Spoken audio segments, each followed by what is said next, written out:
Trouve pour une nouvelle session d'information. Mesdames et messieurs, bonsoir. Vous êtes sur Mondico Télévision. Tout de suite, le titre de votre journal.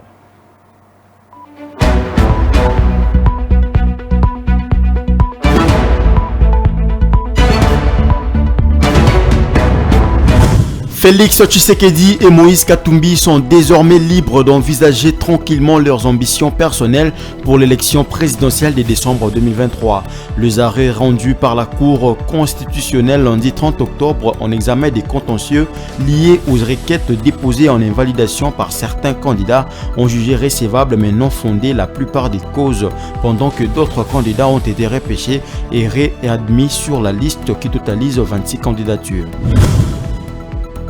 Mauvaise gouvernance dans les institutions de la RDC, l'Organisation internationale de la francophonie OIF, alarmée par la déclaration du ministre des Finances congolais Nicolas Kazadi sur le dépassement du budget alloué au 9e jeu de la francophonie de Kinshasa, a mandaté une mission d'audit sur le compte du comité national local d'une part et d'autre part. Les 10 millions de dollars détournés à la GECAMIN provoquent de multiples conséquences à plusieurs niveaux, privés que publics.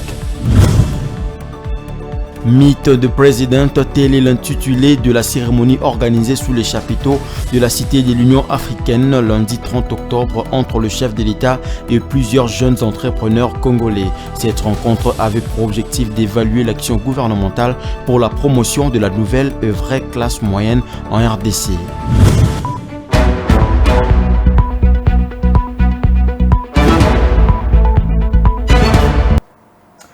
Mesdames et messieurs, bonsoir et merci de nous avoir choisis pour vous informer. Un invité dans cette grande édition du journal, il s'agit donc de M. René Bajikile Matala, qui est DG ou fondateur de K-Biogaz, spécialisé à la transformation de déchets organiques en énergie. Monsieur René Bajikile, bonsoir. Bonsoir. Bienvenue dans ces plateaux de la grande édition de Mondico Télévision. Merci. Voilà. Merci beaucoup. Poursuivons d'abord avec l'actualité. Le président de la République, Félix Tshisekedi, a rencontré les jeunes entrepreneurs congolais le lundi 30 octobre au chapiteau de la Cité de l'Union africaine au cours d'une rencontre dénommée Meet the President. Une rencontre qui a eu lieu dans l'objectif d'évaluer l'action gouvernementale pour la promotion de la vraie classe moyenne en RDC. Suivez. C'était une occasion pour le président de la République, Félix Antoine Tshisekedi Tshilombo, d'évaluer l'action gouvernementale pour la promotion de la vraie classe moyenne en République démocratique du Congo. Dans un chapiteau de la Cité de l'Union africaine plein comme un œuf, quelques entrepreneurs, parmi lesquels des millionnaires en dollars américains, ont fait des témoignages sur les soutiens et l'accompagnement reçus des structures publiques qui travaillent dans leur secteur. Prenant la parole, le chef de l'État a émis le vœu de veiller sur l'accompagnement du gouvernement pour les jeunes entrepreneurs. Monsieur le Président du Sénat, Mesdames et Messieurs les membres du gouvernement, distingués invités, je crois que vraiment aujourd'hui j'ai eu ma dose de bonheur, je peux le dire.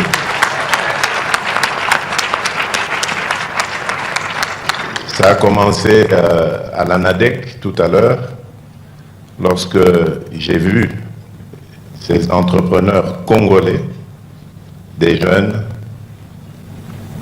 des femmes, des personnes vivant avec handicap, j'ai compris vraiment que nous n'avons pas travaillé en vain et qu'il y a vraiment un espoir dans notre pays et que surtout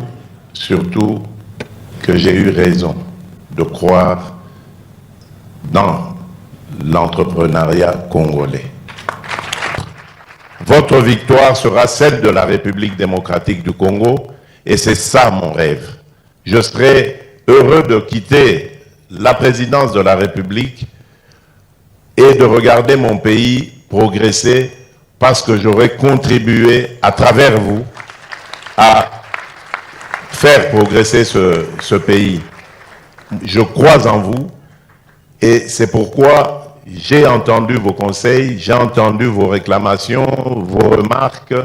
Je vais y travailler pour que nous nous habituions à consommer congolais, pour que nous nous habituions à promouvoir les produits congolais et que nous nous habituions à protéger la production congolaise. Peu avant cette rencontre, le chef de l'État Félix Tshisekedi avait procédé dans la commune de Limete à l'inauguration de la première maison de l'entrepreneuriat et innovation. Ce même lundi, un groupe de millionnaires congolais lui a été présenté.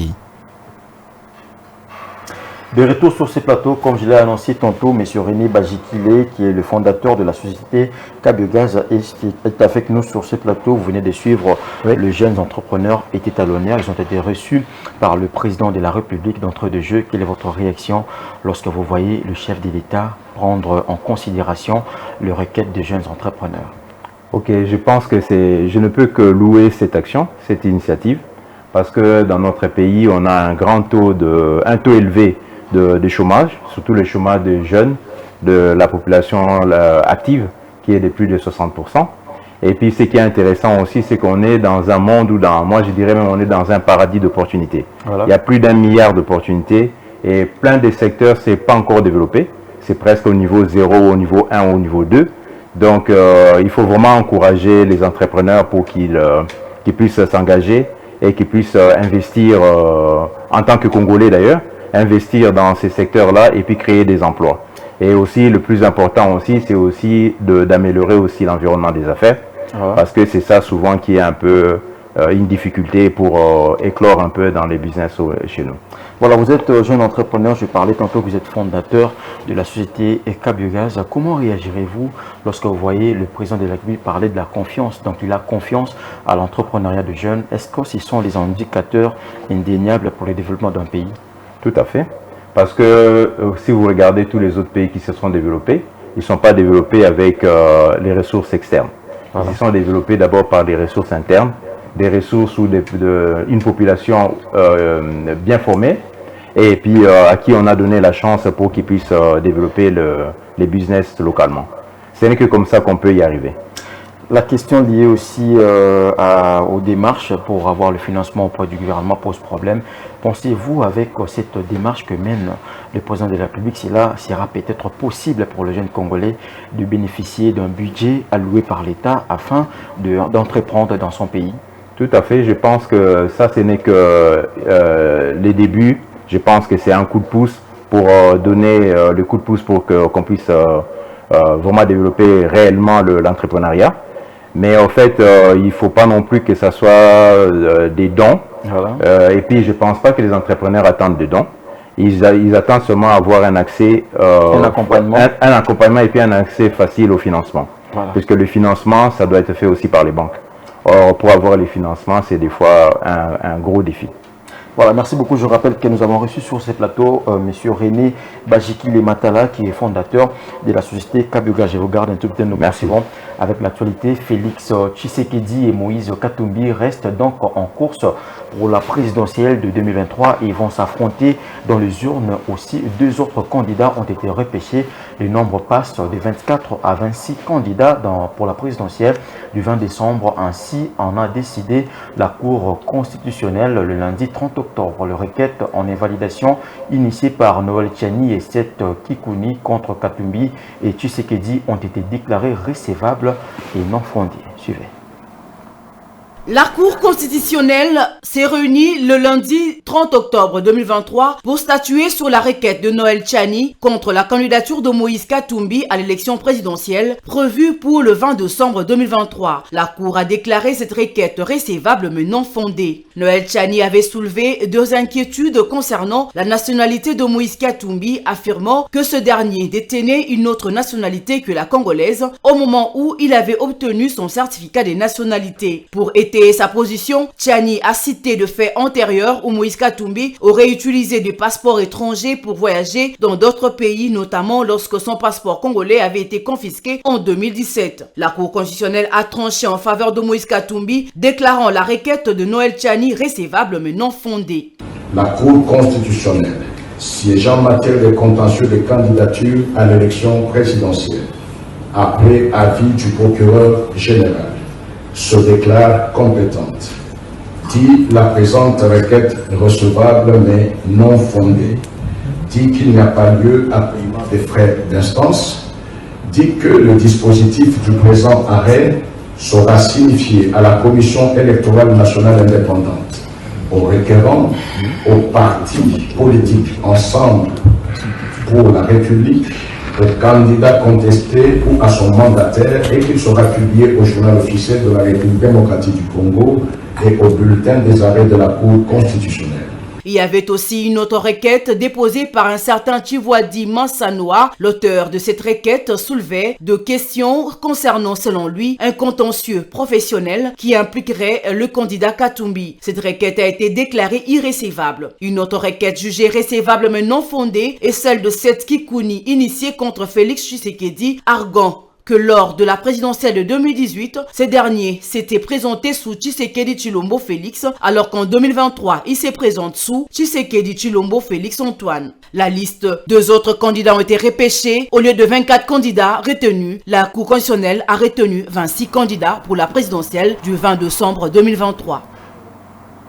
Dans le même ordre d'idée, la Cour constitutionnelle siégeant en matière de contentieux de candidature à l'élection présidentielle a tenu son audience publique le lundi 30 octobre 2023 pour rendre ses arrêts suite à plusieurs requêtes introduites sur 12 affaires examinées par elle. Le procureur près la Cour constitutionnelle Dieudonné Kamoleta a déclaré finalement les arrêts qui ont répondu à toutes les attentes, dont celles liées à la requête du candidat Seth Kikouni et invalidation de Félix Tshisekedi et celle de Noël Tiani contestant l'éligibilité de Moïse Katumbi au vu de sa nationalité remise en cause. Suivez les arrêts du procureur, c'était en présence des avocats de la CENI et des candidats concernés.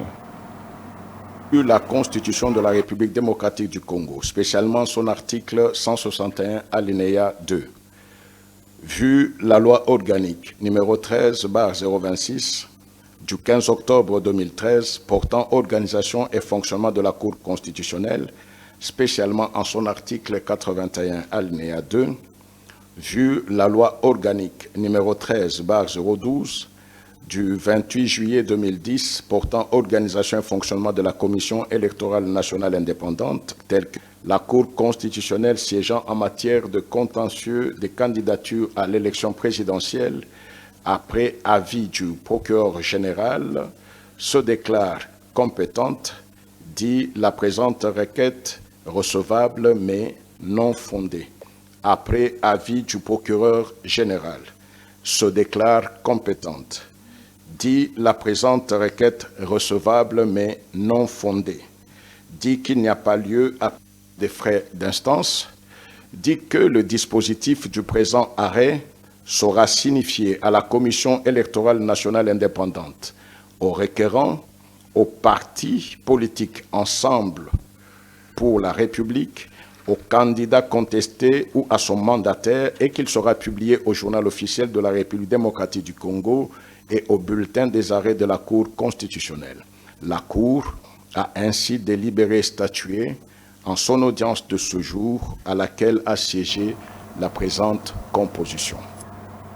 Je l'ai annoncé dans le sommaire, l'Organisation internationale de la francophonie, OIF, a entamé lundi une mission d'audit visant à examiner le budget opérationnel des Jeux de la francophonie qui se sont tenus à Kinshasa du 28 juillet au 6 août 2023. Cette mission est principalement axée sur le contrôle du budget opérationnel évalué à environ 20 millions d'euros et elle est dirigée par la directrice du Comité international des Jeux de la francophonie, Zena Mina. Cette mission survient dans un contexte délicat marqué par les récentes déclarations du ministre des Finances de la RDC, Nicolas Kazadi. Images et commentaires, suivez.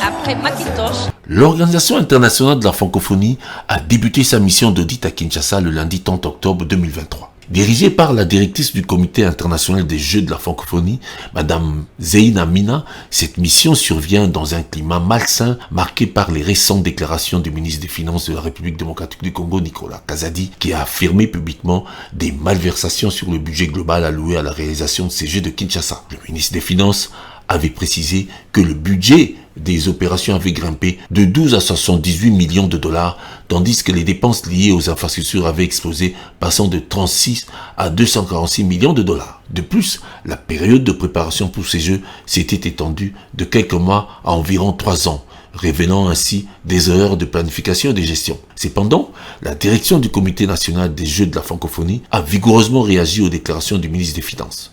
Selon le Comité national, le ministre Nicolas Kazadi, en tant que membre et vice-président du comité de pilotage des Jeux de la francophonie, était pleinement conscient du budget alloué à l'organisation, distinct du budget destiné aux infrastructures. Pour la procédure de décaissement, le comité national détaille que ce budget avait été élaboré en collaboration avec le comité international des Jeux de la francophonie, adopté par le gouvernement congolais via le comité de pilotage des Jeux, en présence du ministre des Finances, avant d'être entériné par le Conseil permanent de la francophonie. Le budget validé par le comité de pilotage pour l'organisation des Jeux s'élevait à 66,9 millions d'euros, un montant qui avait été approuvé par l'Organisation internationale de la francophonie. La direction du comité national des Jeux a également mis en lumière le fait que le ministère des Finances n'avait pas encore versé la totalité de cette somme, entraînant des créances impayées. La direction du comité national a mentionné en plus que la gestion des dépenses avait fait l'objet d'une surveillance attentive de la brigade financière de l'IGF qui avait rendu un rapport à ce sujet lors d'une communication conjointe. Conclusion, la confusion découlant des déclarations du ministre des Finances résulterait de la confusion entre les fonds alloués à l'organisation des Jeux et ceux destinés à la construction des infrastructures, volets budgétaires ne relevant pas de la compétence du Comité national des Jeux de la francophonie, mais plutôt des ministères des infrastructures, travaux publics et des finances qui sont responsables du financement, de la construction, de la réhabilitation et de l'aménagement des infrastructures. En outre, la direction du Comité national des Jeux a suggéré que ces deux ministères seraient mieux placés pour expliquer l'affectation des 324 millions de dollars que le ministre Kazadi aurait déboursé pour les Jeux.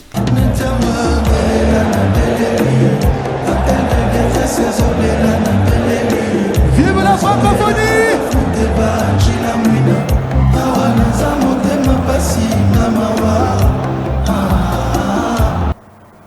Dans l'actualité également, les agents et cadres de 5 entreprises publiques, à savoir la GCAMIN, la SCPT, BCA, BCCE, MBK, ont de nouveau organisé un sit-in de protestation le lundi 30 octobre 2023 devant le ministère des Finances dans la commune de Lagombi à Kinshasa. Ils réclament plus de 35 mois d'arriérés de salaire qu'ils n'ont jamais reçus. Bijou Lumuna pour plus de détails.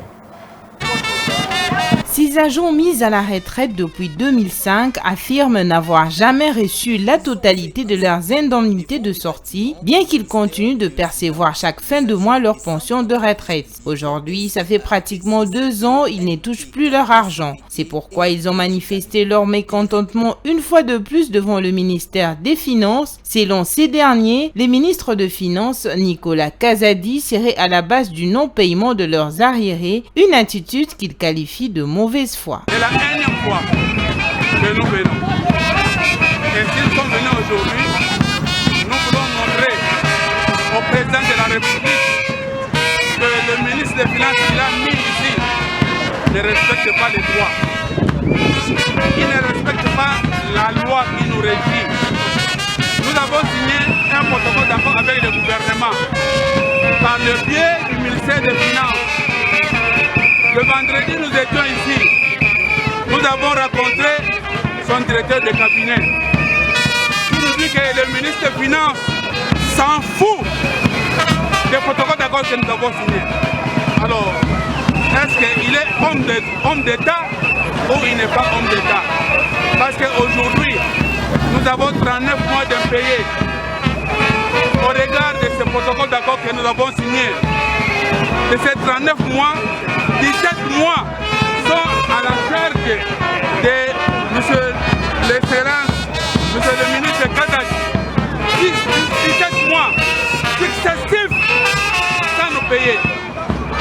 Avec ça, vous allez dire qu'il aide le président de la République de faire affamer le peuple congolais qui ont droit et la part qui nous revient, nous apprenons qu'ils payent d'autres personnes.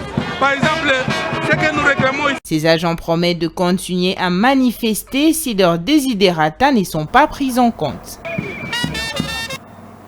Restant toujours dans le même ordre d'idée, les allégations concernant le détournement à la GECAMIN de 10 millions de dollars via la SIMCO, Société immobilière du Congo, filiale de la GECAMIN, ont été confirmées par l'inspection générale des finances IGF. Cette révélation a suscité le tollé général à plusieurs niveaux des institutions publiques et privées, pendant qu'à Kinshasa, de retraités font un sit-in devant le ministère des Finances pour réclamer leur décompte à Kolwezi, chef-lieu de la province minière du Lualaba. Les familles des agents actifs exigent la démission de tous les cadres impliqués dans ces détournements. Élément de reportage à suivre. C'est un dossier explosif qui éclabousse le portefeuille congolais à travers l'une des plus grandes parmi les entreprises de la RDC, à savoir la GECAMIN.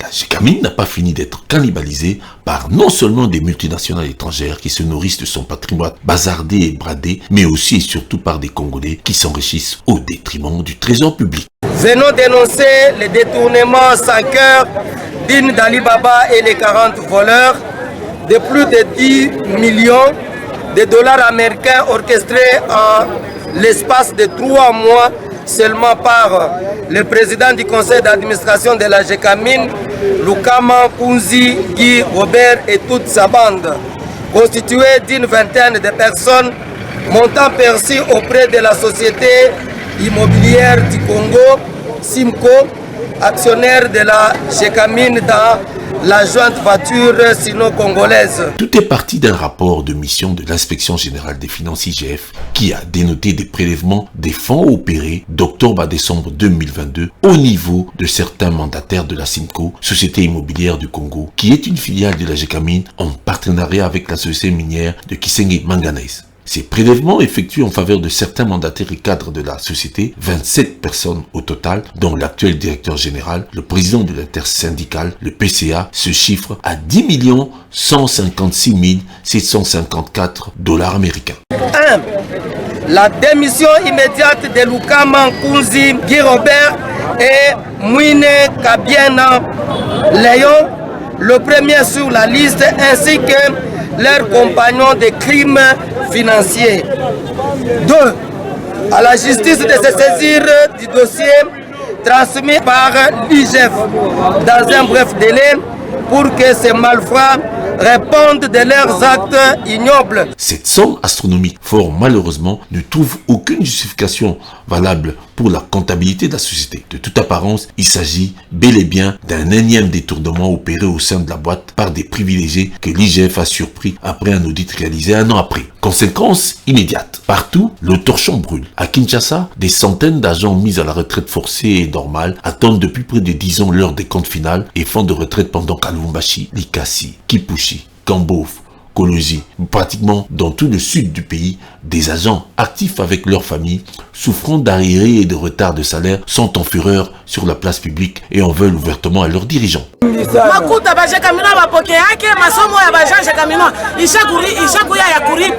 La GECAMIN ne nous paye pas. Nous réclamons nos droits. Le chef de l'État est un père pour tous. En tout cas, on est fatigué de tout ça. Dans le temps, on allait à l'école, on mangeait, on avait tout. Avec la GECAMIN aujourd'hui, c'est difficile, nos parents n'ont pas d'argent, on ne sait pas payer nos études. On en a assez, il faut vraiment que le gouvernement, les autorités fassent quelque chose parce que nous, on n'en peut plus, nous les jeunes ici, on n'en peut plus. C'en est trop des détournements qui se multiplient et se succèdent dans le pays. Toutes ces manifestations sociales sont l'expression pure et simple d'un véritable malaise face à la mauvaise gouvernance qui s'amplifie au fur et à mesure que les années avancent. Espérons que des dispositions et sanctions seront engagées pour établir l'ordre de la paix sociale. Vive la nation congolaise et vive la GECAMIN, et nous ne lâcherons pas. Nous continuerons jusqu'à la démission de ces gens sans cœur. Quittons la province du Lualaba et rendons-nous dans le Haut-Katanga. La dernière révision à la hausse du prix du carburant à la pompe a occasionné la hausse du prix de certains biens et services. Dans la ville de Lubumbashi, où un litre d'essence est passé de 3 350 à 4 000 francs congolais, c'est le prix du transport en commun qui a pris l'ascenseur. Si pour certaines courses, les clients sont obligés de payer 50% de plus, pour d'autres, le prix a carrément doublé ou triplé. Chauffeurs et clients se plaignent de cette situation qui augmente le coût de la vie. Bijou Lumuna nous en dit plus. Se déplacer d'un coin à un autre ne plus chose facile à Lubumbashi pour ceux qui ont l'habitude de prendre le bus, le taxi ou la moto. Depuis que le ministère de l'économie nationale a revu à la hausse les prix du carburant, les transporteurs se sont vus obligés de faire la même chose pour le prix de la course. Pour certaines distances, les clients doivent désormais payer 50% de plus ou le double du prix habituel. Au quartier Ewabora dans la commune populaire de Kampemba, les transporteurs semblent être embarrassés par la situation, mais ils disent être obligés de procéder de la sorte pour tenir. Avant, on payait 1 litre d'essence à 800 francs ou 1200 francs et maintenant ce 4000 francs à la pompe. En même temps, si on fixe le transport à 500 francs, on ne va pas gagner. Et puis les routes, il y a trop de nids des poules, on doit payer la taxe. Or, l'argent de taxe doit aider pour la réhabilitation de la route, mais nous ne savons pas où va cet argent.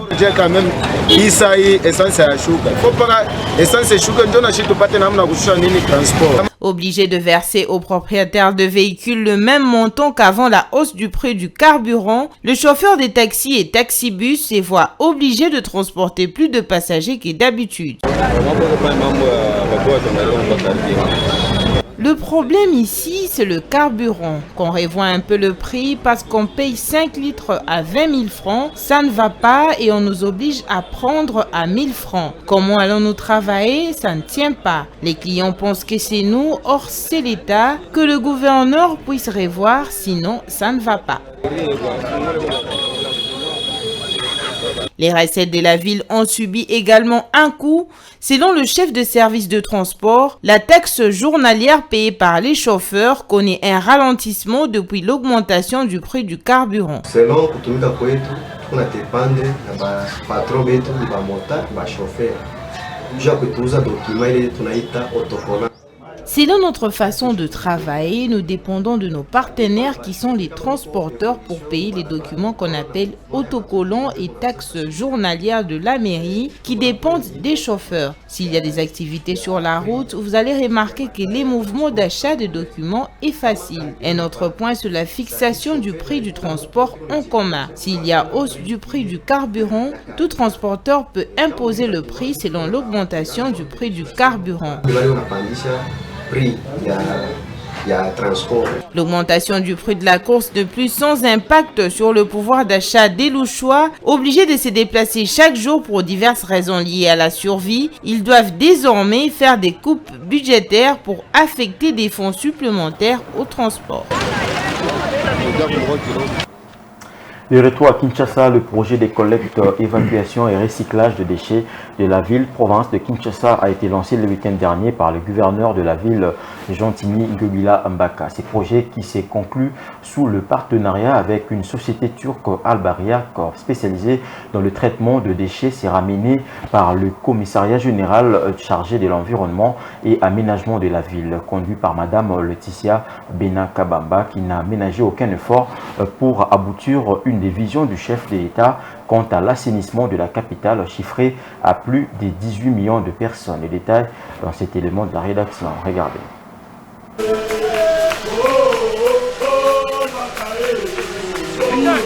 Le projet de collecte et évacuation des déchets sur toute l'étendue de la capitale Kinshasa est désormais engagé dans sa phase décisive avec le lancement donné le vendredi 27 octobre 2023 par le numéro 1 en personne de l'exécutif provincial, Jantini Ngobila. Lieu de la cérémonie, les entrepôts du garage TP situé à la première rue côté industriel de la commune de Limete. Étant donné que la salubrité est une charge collective, mais une responsabilité individuelle, j'invite les Pinois et Pinois à adopter un comportement éco-citoyen qui nous permettra d'accompagner ce projet pour faire réunir et briller nos communes vers un nouvel éclat et donner à notre ville de ça une belle banque. Il s'agit de l'assainissement et de l'aménagement de la capitale Kinshasa qui se chiffre à plus de 18 millions de personnes avec 26 communes. Bref, Un véritable défi pour cette initiative salutaire qui sera conduite par Madame Laetitia Benakabamba, commissaire générale à l'environnement et à l'aménagement de la ville-province, qui, au four et au moulin, s'est employé de concrétiser, au nom de l'hôtel de ville, un partenariat avec la société turque Al-Bayrak, entreprise spécialisée dans le traitement et recyclage des déchets, un des vœux le plus cher du chef de l'État Félix Antoine Tshisekedi, que le gouverneur Gentil Ngobila tient à cœur. Aujourd'hui, c'est un sentiment surtout de devoir accompli. Et je pense que comme l'a toujours dit le chef de l'État, souvent le leitmotiv, le peuple d'abord, c'est nous sommes orientés population, l'intérêt du peuple. Et surtout que Kinshasa Bopeto est prôné par le gouverneur Gentil Ngobila, rentre dans la droite ligne de la vision du chef de l'État lui-même, qui veut que la matière liée à la salubrité publique soit une problématique de tous. Doté d'un premier lot d'engins motorisés considérables et des installations adéquates, le premier volet de l'usine de recyclage, d'assainissement, collecte et évacuation des déchets prendra comme air pilote les communes du district de la Funa. Cela va entraîner progressivement plusieurs milliers d'emplois à l'échelle provinciale pour l'aboutissement de cette immense tâche urbaine qui exigeait au moins 12 millions de dollars par mois pour l'assainissement. Pour la première phase, nous entamons notamment le district de la Funa avec la commune de Kalamou jusqu'à pouvoir nous déployer dans toute Funa d'ici le mois de décembre. Et donc nous avons mis à disposition tous les camions acquis avec ce fonds propre de la ville de Kinshasa, une vingtaine de camions ainsi que les petits allées électriques universelles. Nous avons commandé avec l'appui du gouvernement central et d'ailleurs j'en profite pour remercier le chef de l'État pour son implication ainsi que le gouvernement de la République. Nous avons acquis près d'une centaine d'engins qui vont encore arriver. Et donc voilà, je pense qu'il y a lieu de noter que pour une fois, nous allons pouvoir nous dire que Kinshasa justement peut être un miroir et un modèle pour toutes les autres provinces. À ce stade, les perspectives de l'autorité urbaine via le commissariat en charge de l'environnement et aménagement de la ville sont, entre autres, pérenniser ses services, conscientiser les populations sur les comportements à adopter, jeter les bases d'une volonté responsable contre l'insalubrité qui mine l'environnement de la mégapole congolaise en proie de redevenir, grâce à ce projet réel de l'hôtel de ville financé sur fonds propres Kinshasa Label. Les retours sur ce plateau, je rappelle que nous avons M. René Bajekile Matala qui est fondateur de la société K-Biogaz liée à l'environnement. Voilà pourquoi nous avons cet élément de retour avec vous. Vous avez suivi et d'abord d'entrée de jeu, c'est quoi K-Biogaz? K-Biogaz, c'est une société qui valorise les déchets organiques.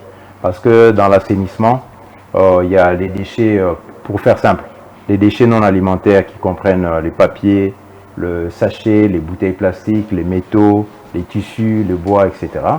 Et puis il y a l'autre partie qui est les déchets organiques, ça veut dire les déchets des cuisines, les déchets des restaurants, tous ces déchets, même les déchets des végétaux, des feuilles mortes et tout ça. C'est ce qu'on appelle les déchets organiques et même les excréments d'animaux, les sangs et tout ça. Et nous, on est spécialisé sur la valorisation de la partie organique pour transformer ça en gaz qu'on appelle le biogaz. Et ce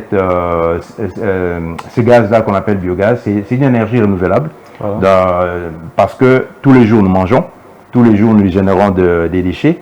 Et donc, si cette partie, si on valorise, on va générer une énergie propre qui s'appelle biogaz. Et cette énergie, on peut l'utiliser pour la cuisson ou pour l'électricité et même pour le biocarburant et faire rouler en parlant justement de la biogaz également, vous avez suivi l'élément. Comment évaluez-vous l'environnement ici en République démocratique du Congo?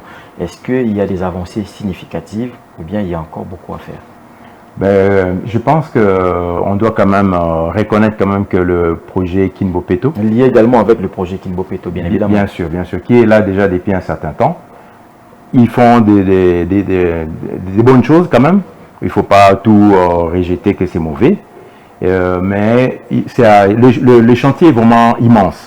Et donc, il faut bien qu'il y ait un début. Et puis que tout le monde puisse y mettre aussi sa propre contribution, y compris aussi la population, puisque c'est qui génère les déchets, surtout sur la place publique, c'est nous, la population.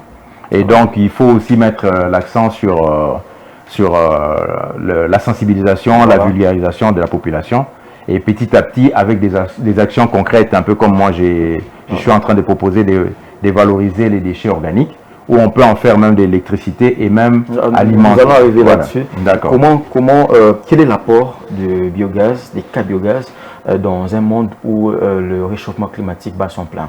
Quel est l'apport de votre entreprise, de ces systèmes-là, de transformer les déchets en énergie dans ces mondes où le réchauffement climatique bat son plein? Tout à fait. Merci pour la question. Donc, en fait, notre rôle et nos actions contribuent à réduire justement l'impact sur le réchauffement climatique. Voilà. Dans le sens que les déchets que nous générons, des déchets organiques alimentaires, même si vous ne faites rien, ça va pourrir dans l'environnement et générer des gaz. Et parmi ces gaz-là, il y a aussi les biogaz. Et dans les biogaz, il y a le méthane. Le méthane est 25 fois, a un effet 25 fois plus un gaz à effet de serre, 25 fois plus important que le CO2. Voilà. Donc à chaque fois que nous jetons des déchets dans la nature, on contribue justement au phénomène de réchauffement climatique. Et nous, dans notre rôle, notre contribution, le fait de capturer le méthane, on arrive à réduire l'impact des gaz à effet de serre. Voilà, la RDC Pays Solutions, lors de la COP27, pensez-vous aujourd'hui que la RDC est vraiment Pays Solutions vis-à-vis d'abord de vos apports, des rapports que vous voulez mettre en place? Est-ce que vraiment la RDC est un Pays Solution? Oui, tout à fait. Je l'affirme que nous sommes un Pays Solution, déjà de la départ de notre forêt déjà, qui est la deuxième forêt au monde, le poumon du monde, un des poumons du monde. Et aussi, ça va dépendre de nous-mêmes aussi. Ça veut dire que nos attitudes, le fait qu'on va bien traiter les déchets, les séparer et ne pas polluer l'environnement avec nos propres déchets. Voilà, aujourd'hui, il y a peut-être une sorte d'incompréhension au sein de chefs de la population. Que comptez-vous faire pour faire comprendre aux Congolais qu'aujourd'hui, on peut transformer nos déchets organiques en électricité ou carrément en énergie? Ben, moi, je suis plus un homme d'action. Voilà. Et donc, ce que nous comptons faire, et on a des discussions aussi avec l'Hôtel des Villes, voilà, puisque nous, on va apporter notre contribution sur la partie organique. Nous, ce qu'on est en train de proposer, c'est de faire... C'est une partie non exploitée. Bien sûr. Voilà. Et donc, faire un pilote d'une décharge où on va valoriser les déchets organiques et produire l'électricité et donner à la population, même si c'est un petit quartier, on va donner ça de façon continue. Et à partir de ces genres d'actions, la population sera convaincue des avantages de la valorisation des déchets organiques et surtout, ça va l'induire à commencer à faire le tri des déchets. Il y a aussi l'Internet qui est l'élément vulgarisé également. Et comptez-vous aussi mettre des tutoriels sur Internet parce qu'aujourd'hui, les jeunes sont beaucoup plus dans les tutoriels. Tout à fait. Donc, c'est vrai qu'actuellement, tout se passe par des médias sociaux. Les médias sociaux. Et donc, on a aussi des actions de communication dans les médias sociaux. Voilà, merci beaucoup, Monsieur René Bazikile Matala. Vous êtes fondateur de la société K-Biogaz spécialisée dans la transformation de déchets organiques en énergie. Vous avez été notre invité et nous vous disons merci. Merci beaucoup. Voilà. C'est genre les terminés, je vous en rappelle tout de suite le principal titre.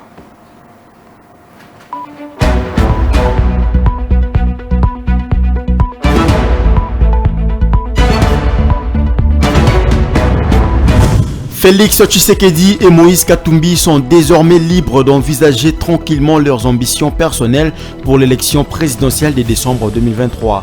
Les arrêts rendus par la Cour constitutionnelle lundi 30 octobre en examen des contentieux liés aux requêtes déposées en invalidation par certains candidats ont jugé recevable mais non fondé la plupart des causes, pendant que d'autres candidats ont été repêchés et réadmis sur la liste qui totalise 26 candidatures.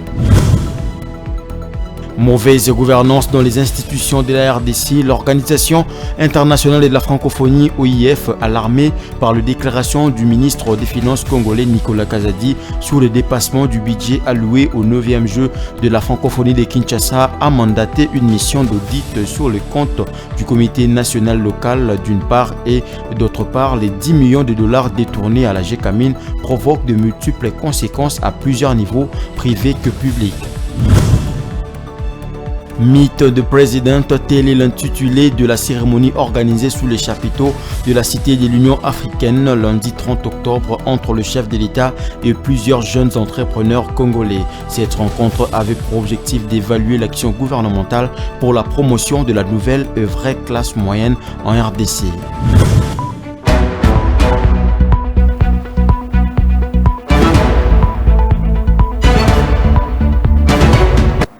Ainsi s'achève cette grande édition du journal. Mesdames et messieurs, merci de l'avoir suivi et excellente suite des programmes sur nos antennes. On dit qu'aux télévisions, une pensée en écrit. Au revoir.